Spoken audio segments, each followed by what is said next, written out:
Good evening. Welcome to another conflated version of Diatribes from the Voice of Doom. Now here's your convoluted and confounded host, Voice of Doom.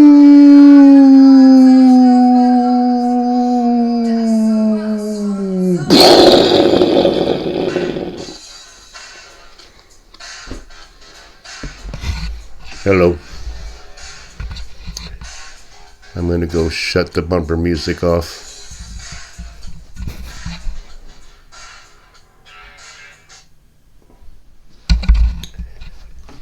Just couldn't resist playing that song. 99 Luftballons was big in 1982. Real big. Huge. Back when I was in my heyday. Now, I didn't want to talk about this subject because it's ridiculous, but 2 days ago, nobody was concerned about balloons. And yesterday, the whole world is up in arms over balloons. And I wanted to talk about it because everybody's talking about it. It's everywhere. It's on the radio, it's on television, it's on all the news channels. It's on telegraphs, it's on smoke signals and semaphore. They're talking about nothing but balloons in bars and sports bars everywhere. And so against my better judgment, I will talk about it from my standpoint. And my philosophy has become, I don't believe anything from anybody ever.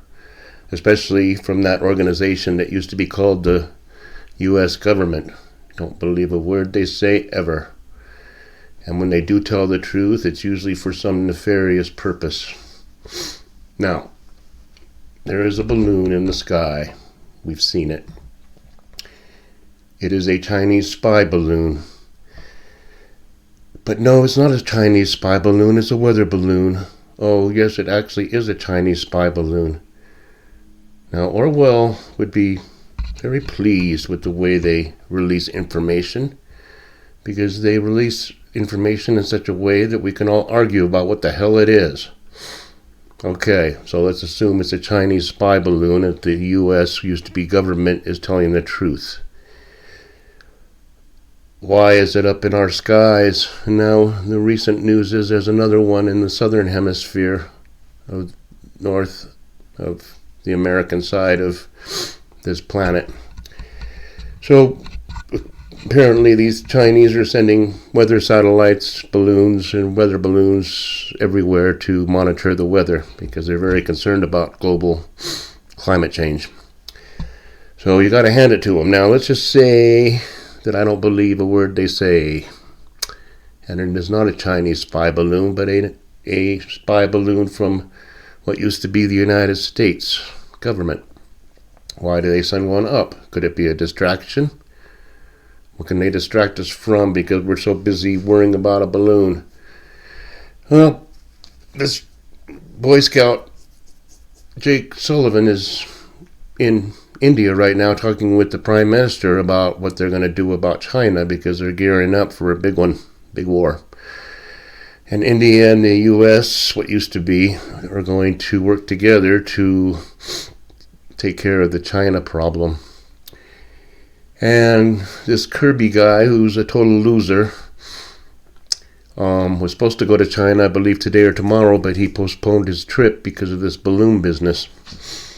So perhaps the balloon's there so that they don't have to go to China, or perhaps it's there to distract everybody while we're watching the balloons. They're planning more armaments going to Ukraine, which will be sold to Greece. Well, what have you? I don't believe a word they say. So when everybody says Chinese spy balloon, I go, yeah, I don't have time to prove it to myself. I can't fly up there.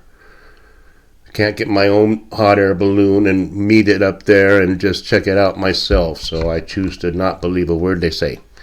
Now, let's just say they might be telling the truth. And it is a Chinese spy balloon, and Petri dish's first instinct was to shoot it down. And the brain trusts in our military defense department said, no, we shouldn't do that because it might fall down and hurt somebody. So they don't have the wherewithal to take care of a balloon. There's a balloon. We have the most sophisticated, the most advanced military in the history of the galaxy, as far as we know. There's been no more advanced military than what used to be the United States Armed Forces. Never any more advanced. And we can't deal with the balloon, and we're running around like Keystone Cops looking like idiots. And China's like, let's send some balloons over and let them have a cow. They won't do anything about it. They'll just look at them. And then people have their conspiracy theory. Oh, what's biological weapons could be on there. There could be weapons. There could be anything. So, we have to be careful. Now, we have huge aircraft carriers. Huge. We have stealth bombers. We have stealth fighters. We have the most sophisticated digital bullcrap that put together this whole military apparatus made by the military industrial over the last 70 years that has ever been seen on this planet. And yet we cannot get some sort of an aircraft to hover over the top of this balloon and lower a chain with one of those grabbers, like in those toy things that you never win in the arcades. The grabber grabs the balloon, flies it to a facility, and puts it gently on the ground, and then a team of experts can look it over and decide what it is and decide what to do about it. But they're not doing that. They're just letting it go all over the United States, saying, we don't really know what to do. Now, does that look ridiculous or what? Green Berets, Navy SEALs, the Marines. We saved the world in World War I and World War II, and now we can't deal with a balloon. Now, come on. I'm starting to get a little miffed over this so-called government business. And nobody's saying what I'm saying. No, they're not. But I'll leave it there because there'll be more balloons.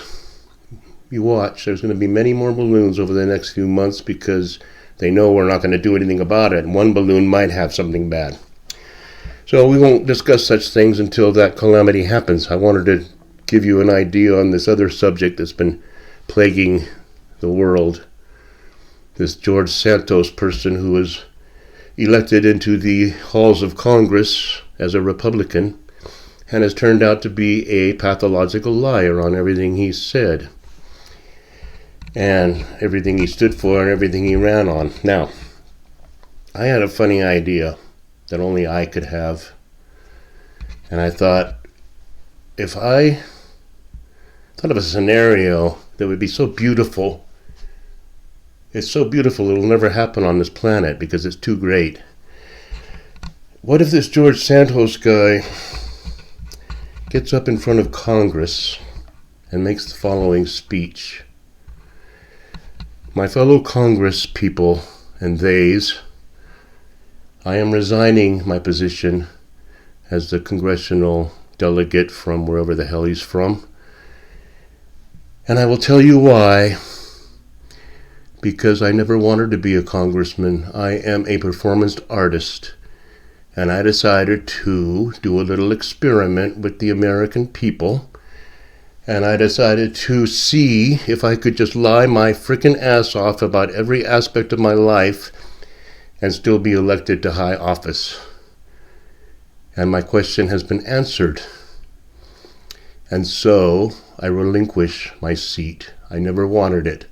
I will be very famous from now on as the person that exposed the used to be American electorate as fools, absolute idiots. So my work is done. I'm leaving Congress. I knew I was lying at the time, and I knew why I was going to lie. To expose you guys. That's what would be cool. That would be so beautiful. on live TV on every channel. The Democrats would be chortling, "He's going to resign today." Oh my God, would that be great? So it's not going to be a long one. I made two very salient points about the efficacy of our U.S. so-called military, and a very good point about what this George Santos could do to have his face carved on Mount Rushmore for all eternity until we go into the sun and it melts. So I'm not going to say more. I think I did a pretty good one for 10 minutes and 33 seconds. So enjoy it and give me your comments. And thanks, Nick, for your comments. I really appreciate it. Appreciate your support. And I hope you enjoyed it. I kind of liked it. All right. Have a good night. Bye.